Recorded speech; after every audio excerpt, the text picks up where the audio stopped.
So thanks a lot for coming. So today, I guess for those who don't know me, I'm John Resig. I'm the creator of the jQuery JavaScript library. And currently I work at the Mozilla Corporation. I do a lot of JavaScript stuff there.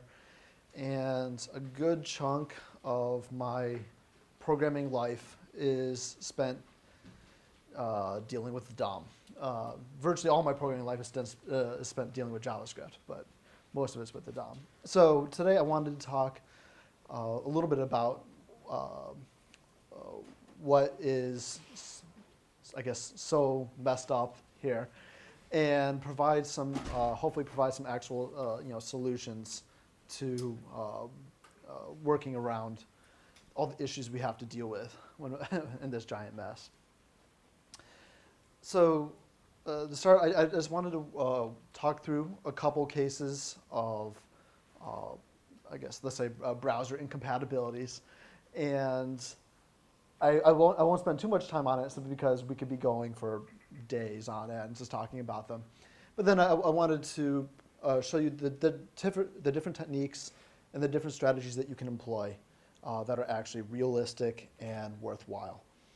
Then finally, depending on how much time we have, I wanted to step through and show you some actual code for implementing things like a CSS selector engine in JavaScript, doing DOM manipulation in JavaScript, and handling events, all in a way that is truly browser agnostic and works around the DOM. So the DOM itself is it's incredibly dicey. If you ask anyone who says they don't like JavaScript, usually what they mean is that they don't like the DOM, and that. But the problem is that both JavaScript and the DOM are just completely intertwined. There's virtually no way for a new developer to be able to tell the difference between them. They're all one and the same. The DOM's just the API. So nearly every single DOM method has a bug in it, somewhere in some browser. And it's just a matter of time before you find it. So I just wanted to show a couple here. I wanted to go through two old methods that are standards at this point, everyone uses, and then two new ones that are being implemented. Because I guess theoretically, browsers, I guess the theory is that over time, browsers should be getting better. They should be implementing specifications better. They should be improving their quality, and that's not always the case. All right, so get element by ID. This is, I would guess, probably the most used DOM method. Maybe get elements by tag name is more. I'd say they're definitely fighting it out. But it still has what I consider to be some pretty serious issues. The one that developers hit most commonly is in Internet Explorer. Get element by ID will return elements that have the specified name in addition to the ID. And this can break all sorts of, if you're trying to retrieve an item and you grab the wrong one. Additionally, this is sort of a universal problem, but get element by ID doesn't easily work on XML documents.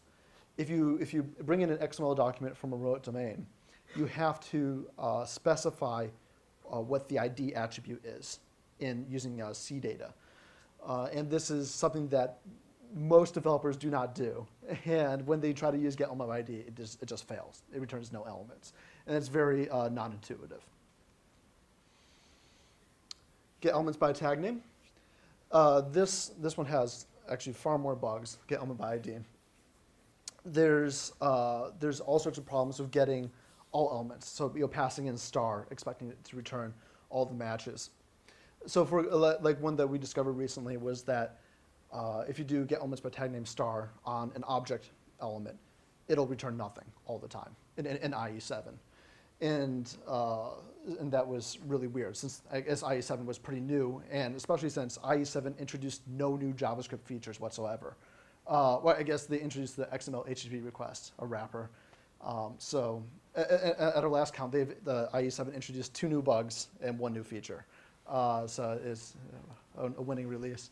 Then the last part is horrible. It is this class of bug is my least favorite class of JavaScript bug or DOM bug, which is it dates back from when the DOM was still quite young, and it would automatically expand elements with a specific ID to become properties of objects.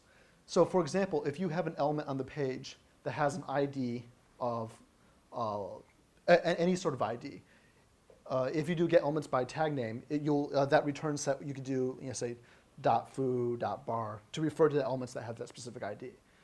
But in Internet Explorer, they keep going and they overwrite the native properties that exist. So for example, if you have an element with an ID of length, which is a pretty common name, and you do get elements by tag name, it'll overwrite the length property, and you can't iterate over the array anymore, or I should say the node set that comes back from get elements by tag name. I'll talk a little bit more about that one a little bit. So some new stuff. Get elements by class name. This is starting to get implemented now in major browsers. It's in Firefox 3, Safari 3, and it just landed in Opera 9.6. And so this is a case where, so hopefully it'll be coming out good the first time. Unfortunately, some bugs cropped up pretty early.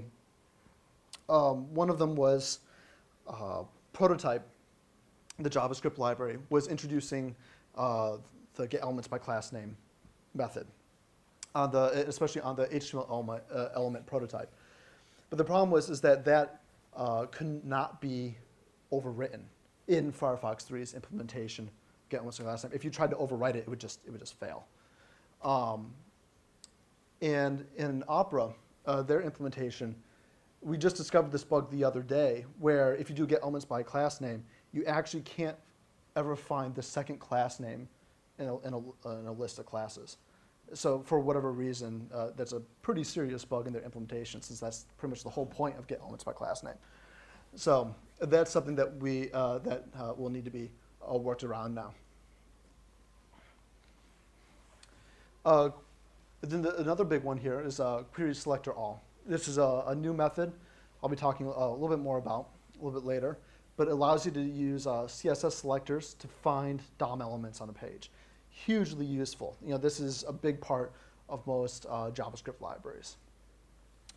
So that doesn't mean, though, that it hasn't been without its own selection of issues. A couple of ones that we've found so far is that query selector all, the method, doesn't exist in Internet Explorer 8 in Quirks mode.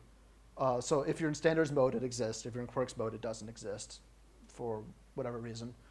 Safari 3.1 had some issues, some pretty serious memory issues. And they've since fixed them, which is good. But those were really bad at the beginning. Safari 3.2, we ran across this one just recently. It can't find anything with an uppercase character in it when you're in Quirks mode in Safari 3.2. So this is in the current release of Safari. They've since fixed it in the nightlies. But so essentially, if you try to find an element by class name and the class name has any uppercase character or Unicode in it, it just returns no elements all the time. And that was a fun one to discover. And then the last one, so this is very similar to, again, get element by ID. But doing ID selectors doesn't work on XML documents when you're doing query selector all. Again, that's kind of non-obvious, but that's how it rolls. So I could go on and on. I could probably cover every DOM method, but we'd probably bore to tears. So just the moral is that if there is a piece of functionality, that there's going to be a bug in it somewhere.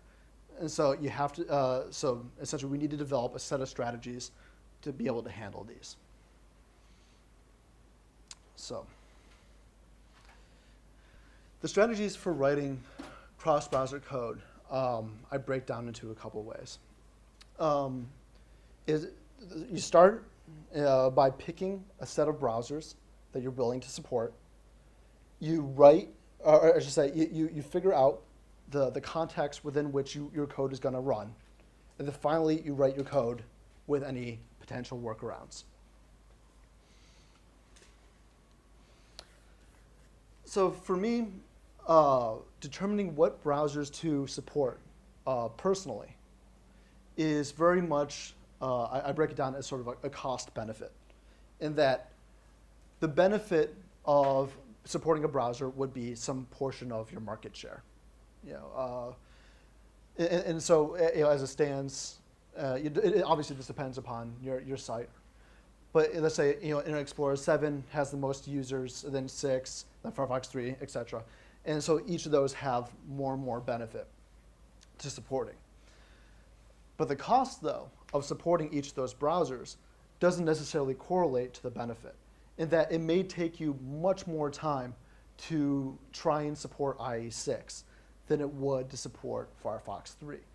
And a lot of that depends upon the number of bugs you encounter and the number of incompatibilities or missing APIs. So this is something that obviously has to be done by hand. So I'm sure everyone here is familiar with it. It's the Yahoo's browser compatibility.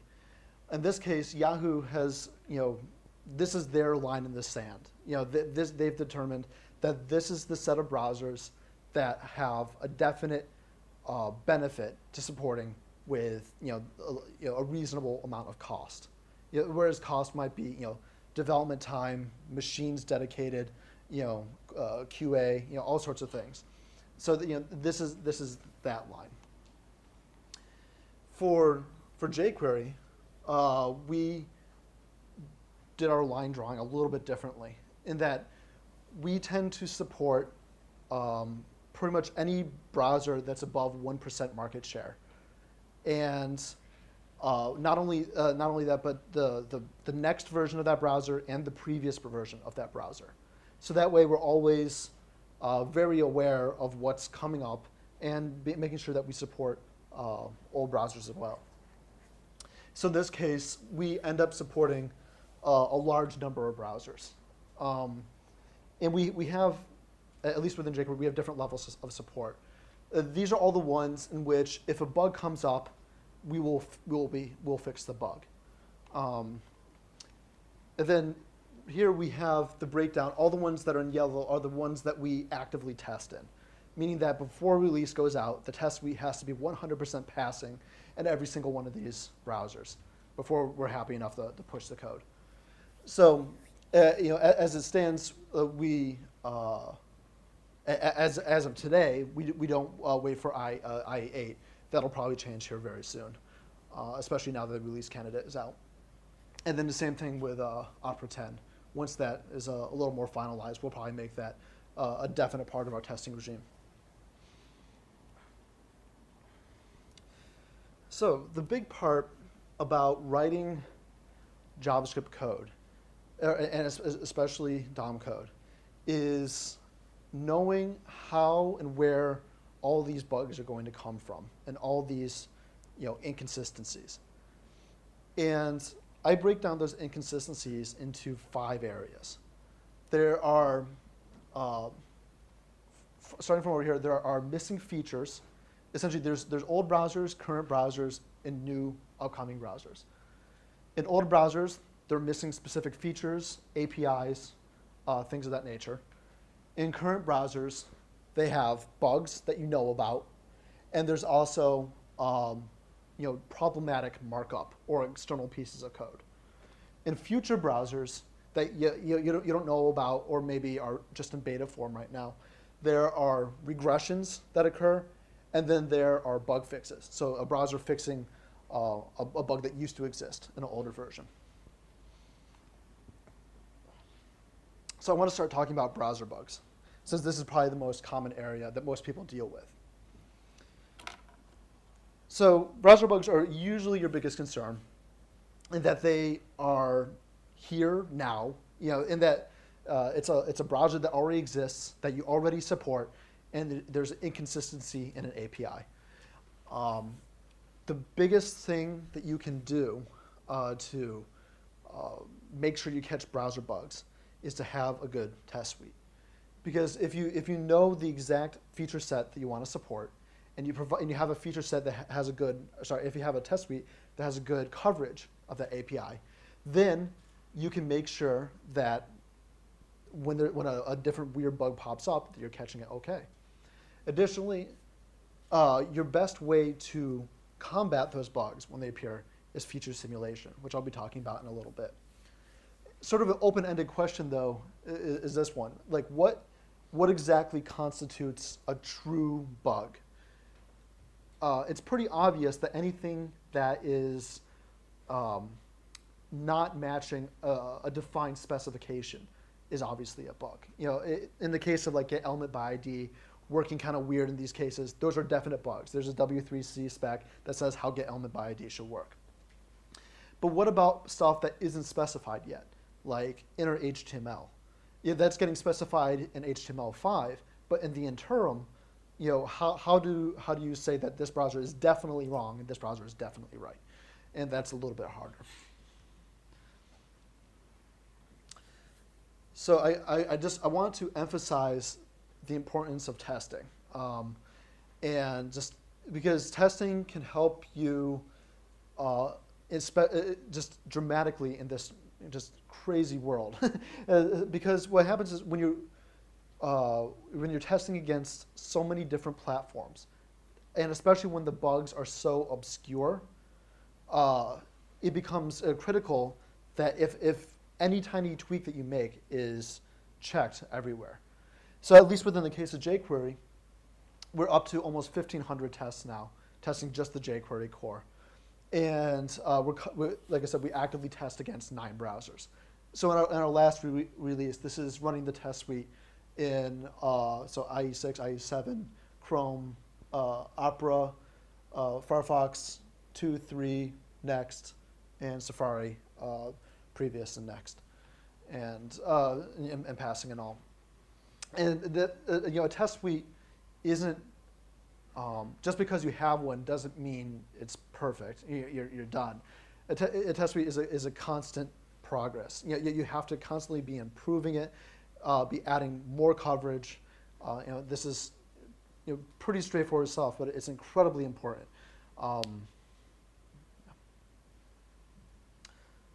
So for handling external code and markup, though, is where it gets much more tricky because you don't always have control over that situation. Because you can pick your browsers. You can pick the browsers you want to support. But issues start to come up when you want to release a reusable piece of code. If you want to release a library, you don't know what situations that library is going to be used in all the time. It might be on some user's crazy, HTML3 page that has all sorts of crazy tables and all sorts of stuff.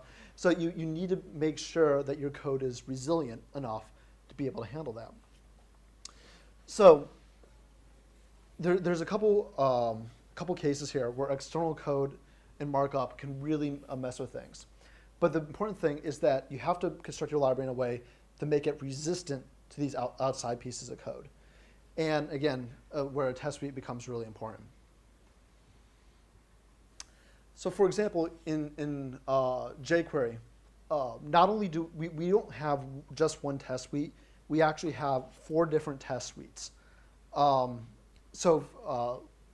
example, these top 4 here, we need, for every release, we make sure we're 100% passing. We make sure that we're passing in standards mode on a page. We make sure we're passing in quirks mode. We make sure we're passing when we're in the same page as prototype and Scriptaculous, and we make sure we're passing when we're in the same page as MooTools. So this way we know that when we distribute jQuery, at the very least, we're going to be completely passing in all those situations.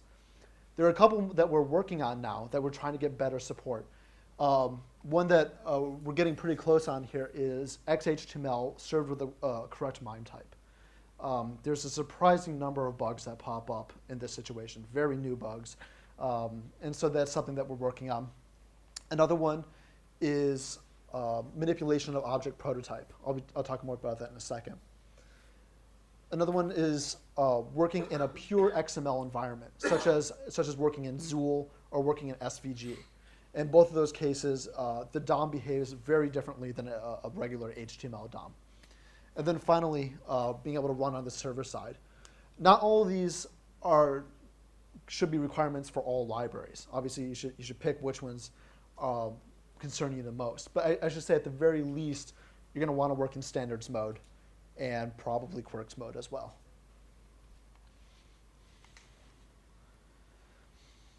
So this has been is sort of like the most common, like, really bad thing that you can do to break outside code. And it's manipulation of the object prototype. So adding a new property or method to every single object in JavaScript.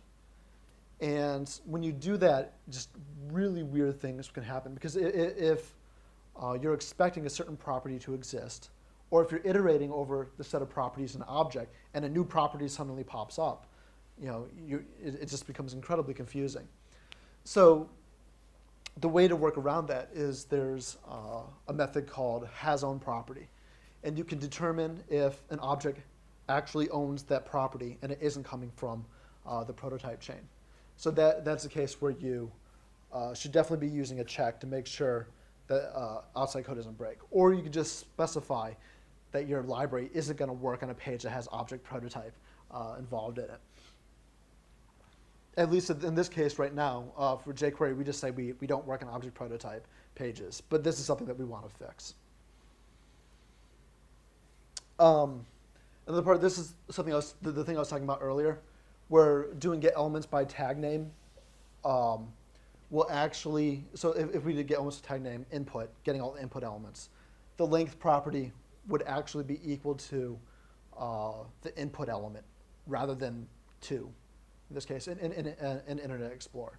And so the nasty thing about this bug is that this is a markup bug, and that a user is just making their page just like they normally would. But for whatever reason, it's breaking just because of how their HTML is structured. And that's a really nasty bug, and it's very non-obvious how or where that bug comes from or how it should be fixed. Another one is the order of style sheets. This is one we've started to mandate now, at least within jQuery, that style sheets should be included before jQuery itself. Because then that way, when document ready occurs, we can guarantee that the style sheets will be loaded, and that we can start to manipulate those, get the computed styles of elements. So this is another case where if the user orders style sheets in a different manner, put them after script, it would have weird behaviors in how your code actually works. So you want to make sure that your code doesn't pollute. That not only do you want to make sure that your code is resilient against outside changes, but you want to make sure that your code doesn't have outside changes that could affect other libraries or other pieces of code. So there's a couple ways that you can do this. Probably one of the most important is that you should namespace your code. YUI is really good at this. jQuery is good at this. But there are a number of really bad things that a lot of libraries do, such as introducing global variables, extending native objects, and extending native DOM elements. So extending like the document or adding HTML element prototype properties. So for example, this was just released recently. It's pretty small, but what this guy did is he went down and he figured out how many global objects I don't know how many libraries, this is about 30 libraries or so, how many global objects were introduced, and additionally how many prototypes were manipulated. So like he checked to see if the native array object was manipulated, native object, the native HTML element, all of these things. And you get a really interesting picture. So you have YUI 2.6. There's 5 global variables, which is very manageable. You have jQuery, which has 2, and then you have other ones like Microsoft Ajax, which has 367 global variables and 102 augmentations, so manipulating a native object. And then you have some that are deceptively small. So like MooTools has 67 globals, but it has 460 native object manipulations. So in this case, the final column here is how many CSS attributes are introduced. Sorry, not attributes, CSS style rules are introduced. So like, for example, XJS has 193 style rules that are introduced. But that, I mean, granted, that is for a situation where you're including absolutely everything. It's maybe not entirely realistic. But just data like this is pretty interesting. This site, I have there's a link to it, but it also has a conflict grid. So you can compare every library against every other library and see where they might have conflicts. Okay. So we talked about browser bugs and external code and markup. Got to look at the missing features that might exist in older browsers. When it comes to older browsers, and when I say these are generally older browsers that you aren't actively supporting, that aren't part of your A grade or what have you. What you're going to want to do is you're going to want to find some way of gracefully degrading, making sure that those people who have a more limited browser still have some sort of experience. It may not be the full optimal tons of JavaScript experience, but just a more reasonable one. So the difficult part is that you can't make assumptions about what will or won't be in a browser. And you really need to test and make sure at every single step of the way. So the big thing here that works really well is object detection. This is a pretty standard technique at this point, in that it's detecting to see if an API method or property already exists. And if it does, using that API. The important point here, though, is that all you're doing is checking to see if the general API exists. So, for example, checking to see if query selector all exists. But it doesn't check to see if bugs in the implementation exist, which is an entirely different issue. So, for example, here is a case of event binding. This is just the most basic generic code. You're checking to see if an element has the add event listener property. If so, using the W3C DOM way of adding events. Otherwise, checking to see if attach event exists, which is the Internet Explorer means. The nice thing about this code, though, is that if Internet Explorer should ever introduce an add event listener, this code will immediately start to use it. So there's a seamless upgrade path, while at the same time being able to work with older browsers.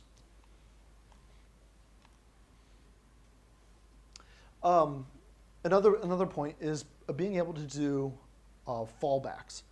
So the premise behind this is that you will test for all the features that you're going to use in your code. So testing to see if, well, I guess in this case, testing to see if you can bind in an event listener, seeing if there's get elements by tag name, get element by ID.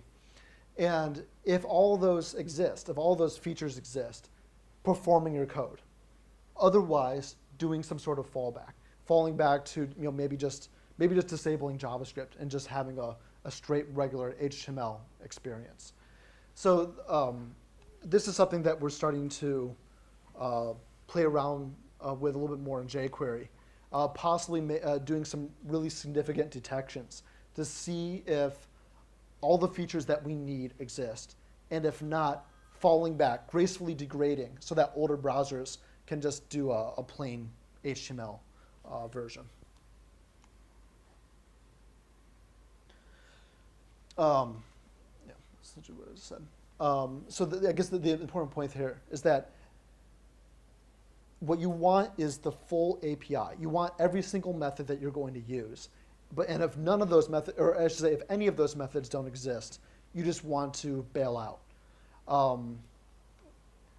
you could theoretically, if you wanted, only implement certain portions of your page that you know might work, but that seems like a rather complex situation where you have to go rather piecemeal. It seems better that if you're going to provide an upgraded experience, that you just do it either all or nothing. Okay. So now we're looking at future browsers. So browsers that are coming down the line, in betas, or browsers that you just don't even know about yet. And when those browsers land bug fixes. So when they land bugs, the important part about a bug fix is that you can't assume anything that you know about a browser. And this is really, really important, because if you assume that a browser, let's say Internet Explorer, will always have a specific bug, then it becomes incredibly problematic for the browser developers. Because should they ever fix that bug, then they'll go back, they'll effectively be breaking a whole bunch of websites that assume the bug exists. So it becomes really important that not only do you not assume that a browser will always have a bug, but that also that the browser will become that that your piece of code will be able to handle these fixes. So, for example, this was a case of a fix that was going to go into Firefox 3, but ended up not. All right, so what we have here is we're creating an element in one document, and we're inserting it into a different document. This is pretty standard behavior, especially when working across frames and things of that nature. But the W3C specifies that if you want to move an element across documents, you have to use something like adopt node, so to adopt it into the new document. The problem was, though, is that the old Firefox implementation was very loose. It would accept any element from any document. It didn't matter. So when we tried to implement adopt node and to make it, make it required that you adopt into the document, it ended up breaking a lot of pages. And so these were people who assumed that this bug would always exist, and just hope it would. And now it's in a very difficult situation where, at least in this case, the spec can't be matched. But I think in this case, the spec should probably be changed. And this is where the concept of feature simulation comes up, in that you find a bug that you want to tackle, that you know about, you simulate its occurrence, and based upon that, make decisions on how your code should run. Just to show you an example. So what we have here is a case in Internet Explorer. So get elements by tag name. If you do get elements by tag name star, it'll include things like comment nodes, even though comments aren't elements. So that's a fun thing. So, but what we can, since there's no way to programmatically determine, there isn't like some property that says, hey, we include comments in nodes, or sorry, we include comments in node sets. What we need to do is we need to simulate this occurring. So up here, we have a little routine. What we do is we create just an empty div, insert in a new comment into the div, and then do get elements by tag name star on that just dummy div. And if it returns anything, then we know that's obviously a problem. We know that the browser is returning something that it shouldn't be.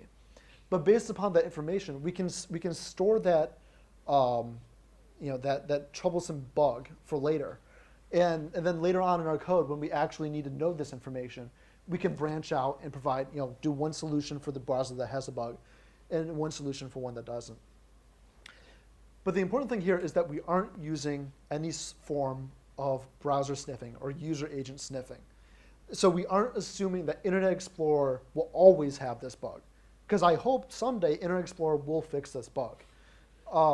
And when that day comes, we know that this will gracefully be able to handle this new situation. We will have to make no changes to our code whatsoever. And that's really important. I'll show you another example.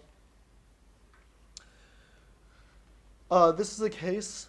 So browsers differ based upon if you want to get the style attribute, get the string of all the style information. The W3C way of doing it is to use the word style. Internet Explorer uses the word CSS text. So in this case, we do a very similar situation before. We create an element, we give it some style information, we try to get it back out, and then we go and we grab the name that's the proper name. So that later on in our code, we can start to use that name that we computed earlier. So again, we don't assume that Internet Explorer will always have this problem. We do these tests to see which one will actually work.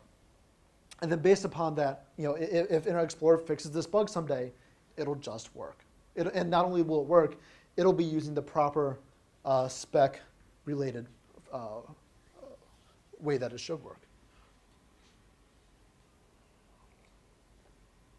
So the last one, regressions introduced by browsers. This is definitely the worst. So regressions introduced by browsers are horrible. In that you have something that works probably in a way that matches a specification, and then they introduce a bug. And so like for example, the one I mentioned earlier about doing get elements by tag name star on an object element and it returning nothing in IE7. This was introduced for no particular reason. And so that was a regression. Unfortunately, there is no true foolproof way to solve this other than having a really good test suite and being incredibly diligent about testing on upcoming browsers. So when a new browser comes along, being able to, testing in their betas, in their nightlies, every couple weeks or so, just fire it up and just see how it works. For example, here's another regression that was introduced. Internet Explorer 7, they included the XML HTTP request. But if you use it and to try and get local files, so if you're on a local web page and you try to get a local file, it'll just fail. And so again, this is another case of a regression, and it had to be worked around. But the only way you can know about that is by testing and by having knowledge of how this works. So again, being able to do the object follow over, like I showed earlier, is a solid way to work around that.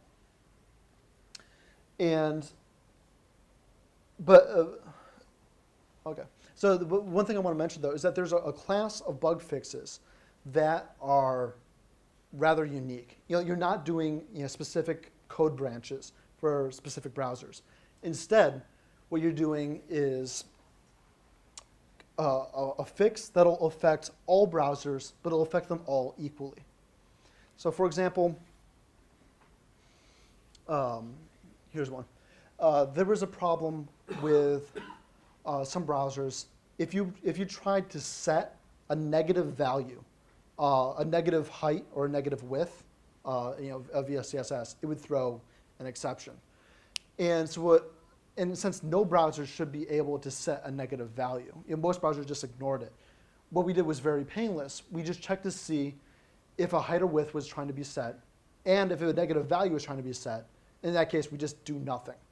So this was a bug fix for, it was one browser that was having the problem, but our fix was universal. And that there's really no harm in making negative height and widths do nothing in all browsers. So that was a very safe one. One that's a little bit more complicated, though, is that in Internet Explorer, if you try to change the type of an input element after the fact, after the input element has already been put in the page, it'll throw an exception. And so this was a case where there was no good workaround. The only thing that you could do was to create a whole new element, try to copy over all the events from the old element. It was incredibly messy, and at best, it would fail some of the time. So in this case, we opted to instead make it such that you could not change the type on any input element in any browser. So this is absolutely it's up to your situation. But in the case of jQuery, we always opt to make sure that any API method that we provide will be able to work in every browser that we support. And if we can't get an API method to work everywhere, then we'll either cripple it or remove it. I mean, because we would rather have a consistent API that works everywhere than an inconsistent one that works some of the time. Now, finally, there are a whole bunch of problems that are just untestable. You can't know how they will work. And I provide a couple examples here, like does a browser support an event? There's no way to ask a browser like, hey, do you support mouse enter or do you support click? You can't ask it. Another one is has an event already fired? Like, has the window onload event already occurred? Depending on the browser, there's no standard way of doing it. There's a new property called document ready state, which is coming along, but at least in the term, there's no good way. And then problems that cause a browser to crash, so memory leaks and things of that nature. You can't test for a crasher inside a library. You don't want every client to crash. Yeah, and then actually manipulations of the page that cause a visual change. So, for example, you can't know from JavaScript if when you set something the color green, you can't know that it's actually green. You only know what the browser is telling you via JavaScript. You can't see the actual visual output. You have to assume that that's correct. Then there's another class of problems that are just impractical to test. So ones that are testing performance-related things. So if you wanted to know if the client's computer was fast or slow, the only way to do that would be to do some pretty serious performance runs right at the beginning of a page load, and that's just not ideal since it would significantly hinder the user's quality of experience. Additionally, determining if AJAX requests will actually work. You can't be doing test AJAX requests across the network just to see if they will in fact work like they say they will. You just kind of have to hope and assume that they will. So the big takeaway, though, about all of this cross-browser testing is that you're constantly trying to reduce the number of assumptions that you make in your code. Anytime that you assume that something will work in a particular manner. So, for example, when you're doing browser sniffing, user agent sniffing, you're assuming that a specific browser will always behave in a particular way. That's a really big assumption. So every time you remove an assumption, your code gets better and better in quality, and especially since it becomes more resilient to change. So when the problem is, though, is that it's impossible to write a code that is completely assumption free. That it is completely impractical to spend every single time to make sure that every single method actually exists and is a function and isn't overwritten. All this stuff. You have to draw a line somewhere. You have to balance a point between how many assumptions you make and the amount of time you're willing to put in to making good quality code. Okay, so before I talk about some of the actual implementation, any questions about what I just talked about? Yes? So, presumably what you're just saying about reducing assumptions, presumably that's based on if you do a bunch of testing, then you can reduce the number of assumptions by knowing the exact limitations of the browsers, and they stop being assumptions and they start being, we know the current state of browsers. Is that? That's certainly part of it, absolutely. The other part, though, is that, like, for example, you can know that every version of IE up until this point has this issue. That would be knowledge. But if you assumed that all browsers of IE, including ones that are come, that's an assumption. So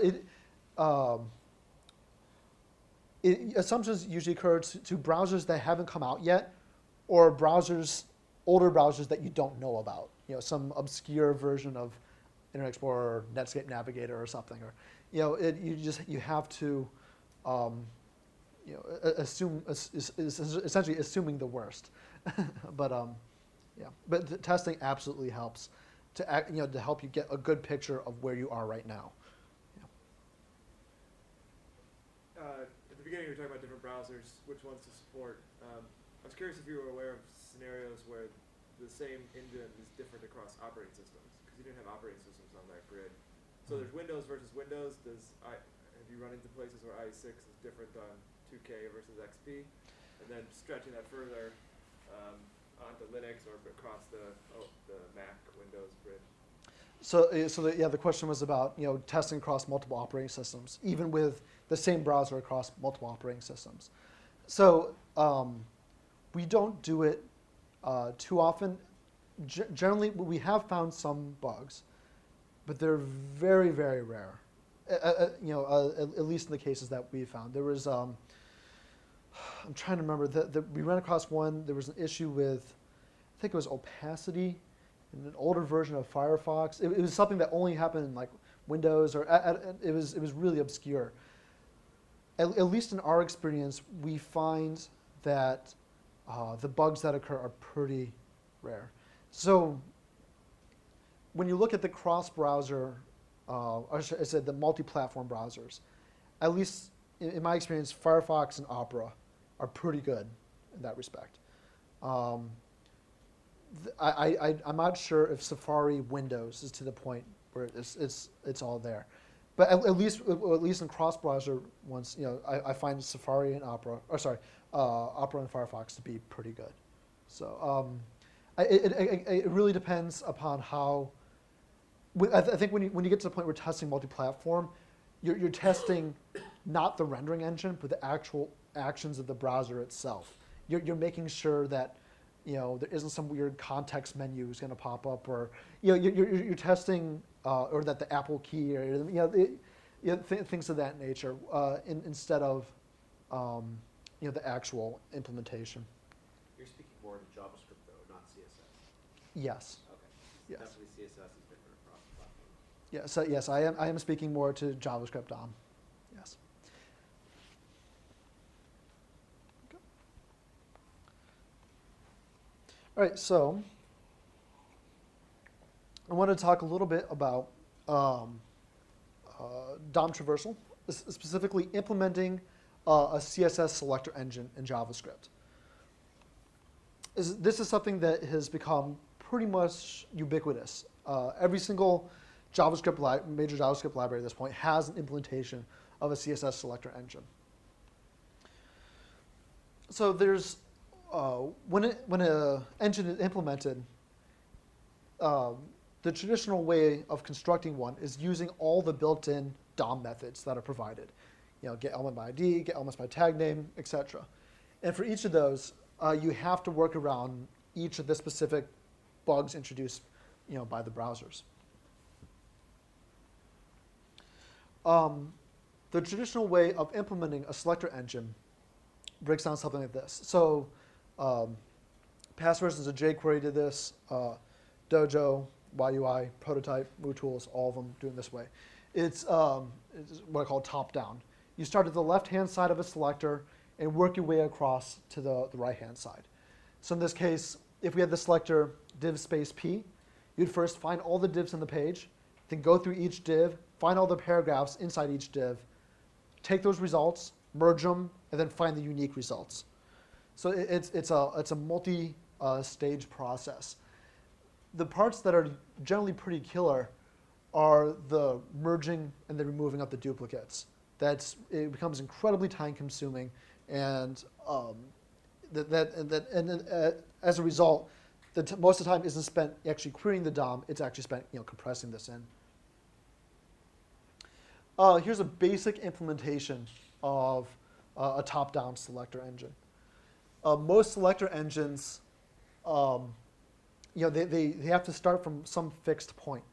Either it be an element or the document root. there's always, I would say the majority of the code in a selector engine is actually just parsing the selector and determining what code should be executed based upon that. In this case, I've pretty much removed all the parsing code with a split, the splitting on spaces. In this case, I'm only assuming that you're searching by tags, which is a pretty big assumption. But in this case here, what we end up doing is for a single element, doing get elements by tag name, and then iterating through every found result, and we keep recursing over and over again. So in this case, if we passed in div space p, it would go through, find all the divs, and then for each single div, it would call the method again, find all the p's, and merge all those results together. In this code, there is no uniquing. This is a pretty basic unique implementation. So in this case, attaching an expando property to the element to keep track of that element's, giving an element a unique ID, and then using that to determine the exact final result and returning an array of unique elements. Doing bottom up, though, is something that's relatively new. In the new version of jQuery, this is what we now do. In that you start at the right-hand side of a selector, and then you work your way back up. So in this case, instead of finding all divs and then finding all paragraphs, what we do now is find all paragraphs, then for each paragraph, traverse back up the tree to see if it has a div ancestor. So this is actually how CSS selectors are implemented in browsers. CSS selector engines are always bottom up. And actually the W3C CSS selector specification assumes that that's how browsers will implement it. So it depends upon the selector, but sometimes this style is faster. Like for example, finding the foo element with a specific ID. Since here we can find one element, find its ancestor, we're done. Whereas for here, we have to find all the paragraphs and then find that one common ancestor. And it becomes slow in comparison to the other one. Some nice features about a bottom-up selector engine, though, are that you only ever have to do one DOM query. You start by doing your initial single DOM query, so get elements by tag name, get elements by class name, what have you. But then everything after that is filtering. So that way, this is no longer a complex problem of finding all the divs and finding all the paragraphs where it just keeps branching and branching. You're doing one query and then just filter. Additionally, there's no merging or uniquing required. Everything is right straight out of the gate.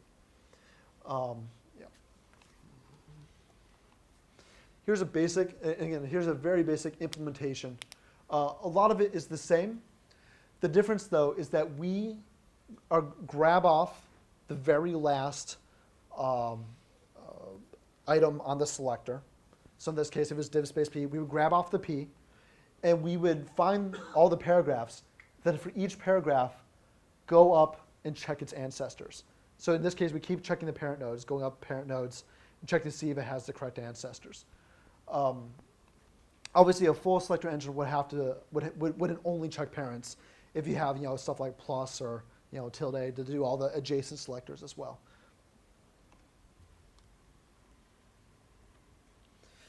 Another common technique that's currently employed by Dojo and Prototype is converting CSS into XPath, then using the browser's native XPath implementation to search across documents.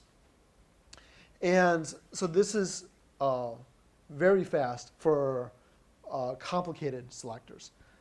So ones that are incredibly deep, div, stuff like that, XPath is really good for. But at the same time, it's quite slow for simple selectors. So like just finding something by ID, you can do it much faster just by doing get element by ID. Or just finding divs, you can do it much faster by doing get elements by tag name. So this is a chunk of code from Prototype, and it's a basic method that says it's called get elements by XPath.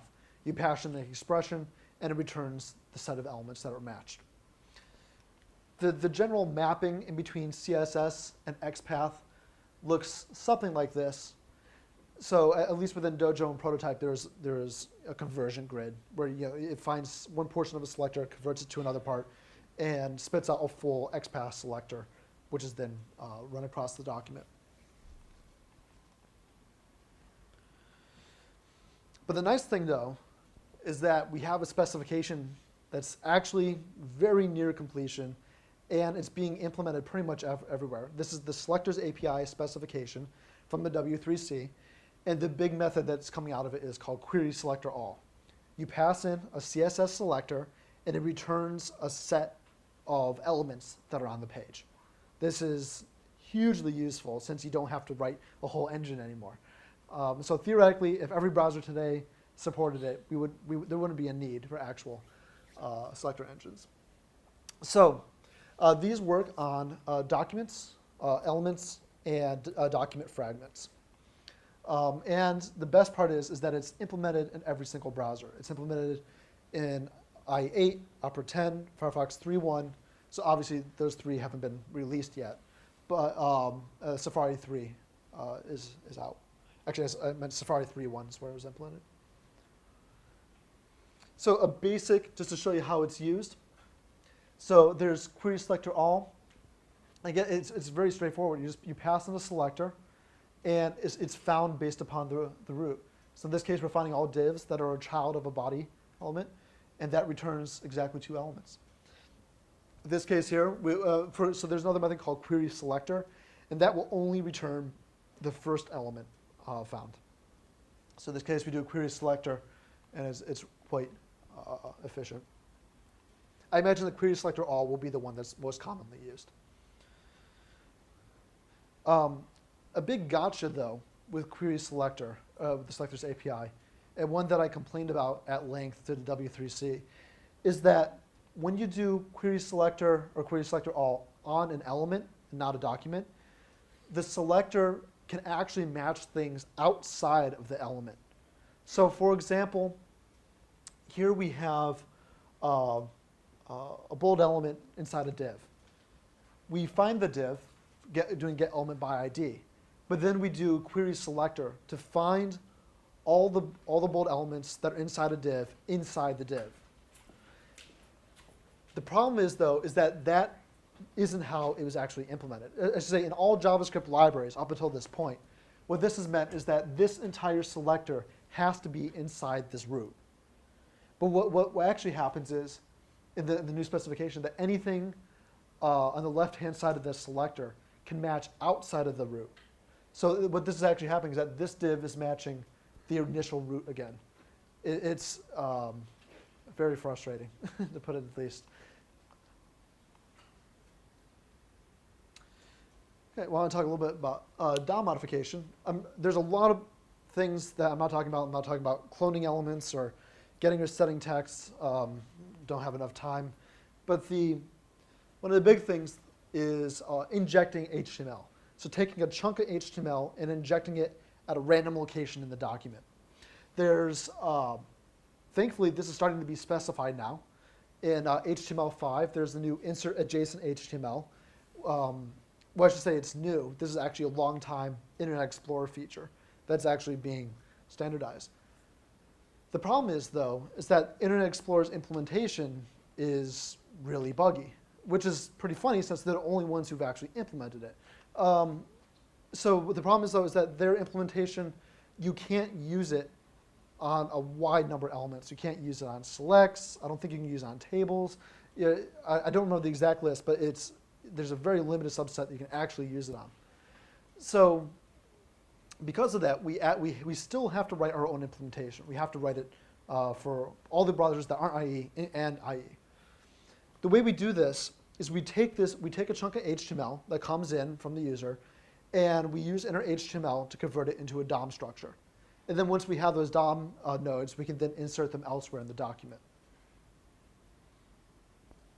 So this is long here, but this is like a full implementation of inserting here. There's a couple stages. The important part, though, is up there at the top. What we do is we go through and we look for specific elements. So in this case, we look for like stuff like TDs or options. And because in these cases, those types of elements must be created inside of their parents. So a TD must be in a TR, TR must be in a T-body, T-body must be in a table. Options must be in a select. And you keep going down. I have a full list here in a second. But using this, you can take these elements and you can provide a good wrapper. So that means that when you do inner HTML here, instead of inserting a straight TD into the document, what you're actually doing is you're inserting a TD that's been wrapped in a TR and a T-body in a table. And what you do is you traverse back down again and grab out that TD again. So you go back down and you grab the child nodes and you grab the element that you just inserted. And what this is, it seems slightly convoluted, but it's absolutely foolproof. That once you do this, that you can insert all these really nasty types of elements, and you can always get them back out again as DOM nodes, which is very, very efficient. Here's a full mapping here. The ones that are particularly weird are, in my opinion, so you have option and op group. You can't just stick those in a regular select. You have to stick them in a multiple select, because if you stick an option in a regular select, then the first option will be checked by default. Its checked attribute will get flipped to true. So you have to stick it in a multiple select so that doesn't happen. But the nice thing is that you can take a document fragment and wholesale inject it into a document.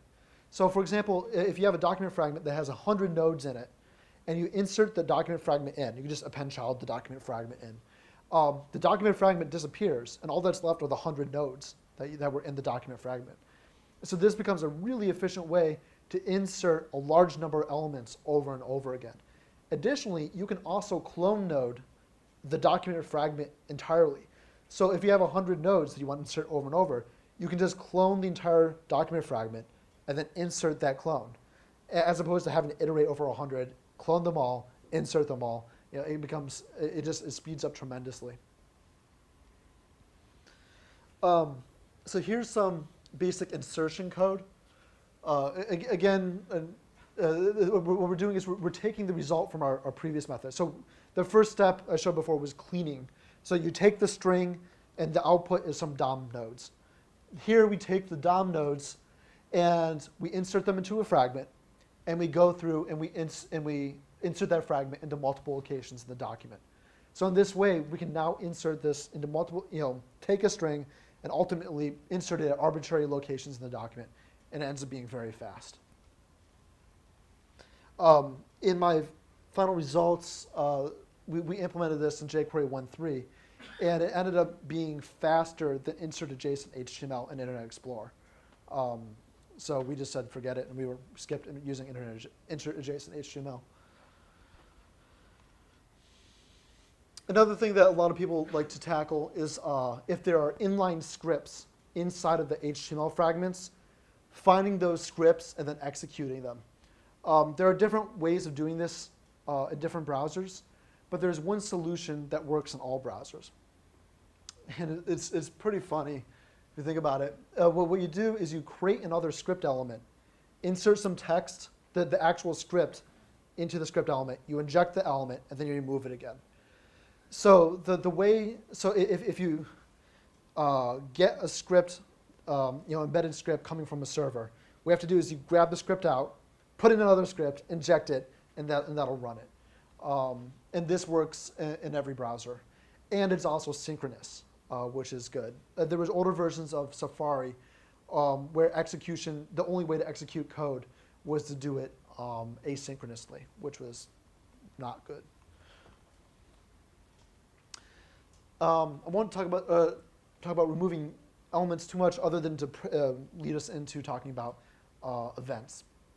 But when removing elements, usually the biggest issue that you have to deal with is working around memory leaks. And that when you remove an element from the page in Internet Explorer, at least in 6, absolutely, it doesn't release all the memory that it was using. So when you tackle the problem of handling events in a cross-browser manner, there are three major issues that come up. There is dealing with memory leaks in Internet Explorer, making sure that any bound event handler has the correct that it has the correct context, because in Internet Explorer it doesn't set a context by default. And finally, fixing the event object that gets passed in, and making sure that it has all the correct properties and values. So Internet Explorer 6 leaks horribly. Other versions of Internet Explorer still leak in some capacities, sometimes more, or sometimes similar, sometimes not as much. And the big problem here, though, is that it's a catch-22. In order to get the good this association, in order to be able to hook, make sure a function has the correct context, you need to associate that function with the element. And once you do that association in Internet Explorer, you end up creating a reference from a closure reference to the element from inside the function. And doing that creates the memory leak. So in order to have the context, you end up creating the memory leaks and back and forth. So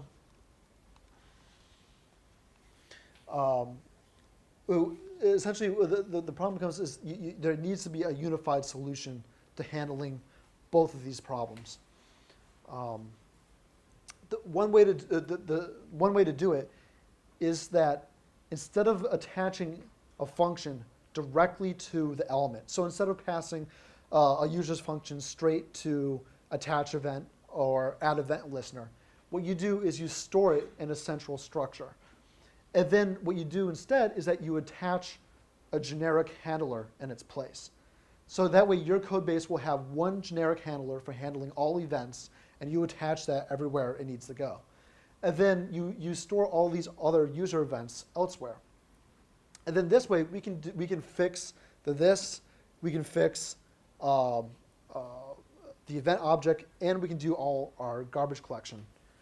So this central data store is just a giant object map, in that if you have a page, it'll have associations between an element and everything that's being stored in it. I want to show an example. Let's say you had a page that had a whole bunch of elements on it. What you end up doing is you go through and you give elements unique IDs. And then those IDs reference back to your primary data store inside your library. The data store is just an object.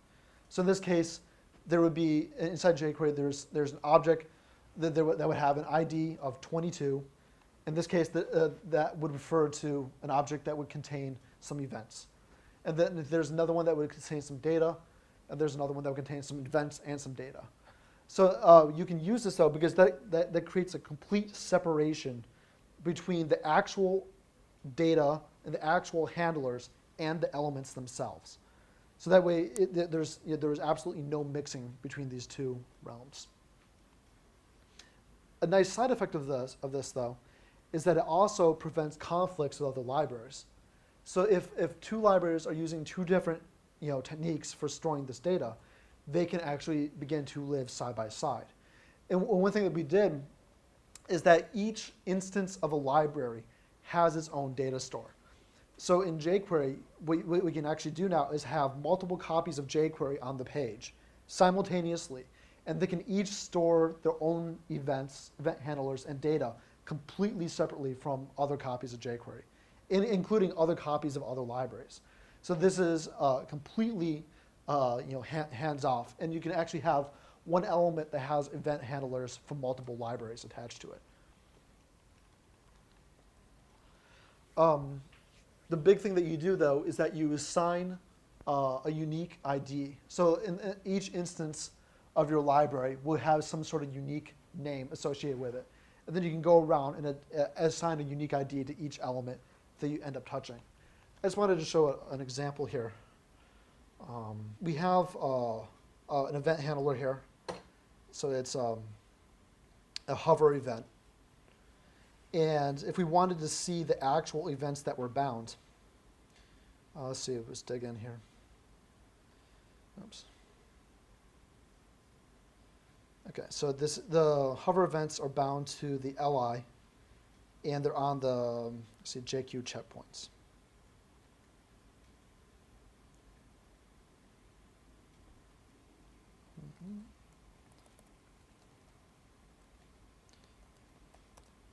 All right, so that finds us a couple elements. Let's see if I can increase the size a little bit.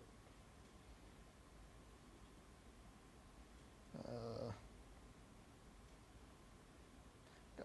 So what we can do now is that we can actually access the data that we have stored. So in this case, we can ask for the events data associated with this first li here that returns us an object that contains 4 events that has 4 events that were bound. What we have are a mouse enter, a mouse leave event, mouse out, and a mouse over event, and all of those were attached directly to that element. From the user's perspective, they were attached directly to the element. When in reality, all this is being stored in our data store, completely separate from the element. So what we have is you can see the actual functions that are each attached.